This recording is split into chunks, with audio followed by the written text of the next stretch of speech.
Logic gates can be used in conjunction with other electronic components to form logic families.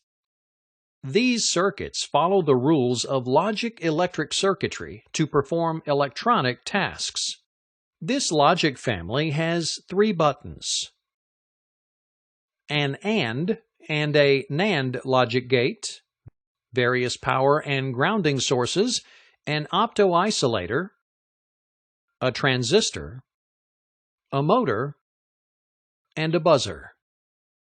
Pressing button 1, 2, or 3 individually will cause either the motor to run, the buzzer to emit sound, or both to operate simultaneously. Let's look at it in more detail how each button independently operates the circuit. When no buttons are pushed, the output on the AND gate will be high because both inputs are high. Therefore, the optoisolator LED is on, which causes the internal transistor to turn on. Subsequently, pin 5 goes low, causing the base of transistor Q1 to be low and therefore Q1 to be off. Thus, no current flows through to the motor.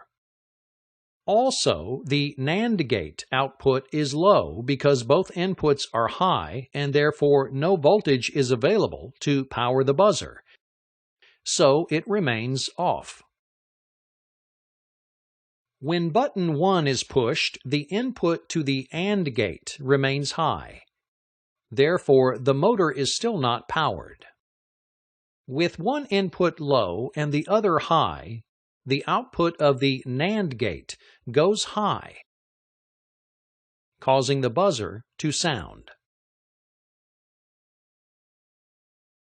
When button 2 is pushed, one input to the AND gate is low, and thus the output goes low, turning off the optoisolator LED. This turns the internal transistor off, causing pin 5 to go high, and turning on transistor Q1. The motor now has a path for current to flow and begins to run. Concurrently, the output of the NAND gate is still low because both inputs are high, and the buzzer remains silent. When button 3 is pushed, the AND gate output goes low, causing the motor to run. At the same time, one of the inputs to the NAND gate will be low, resulting in high output, and thus current flows to activate the buzzer.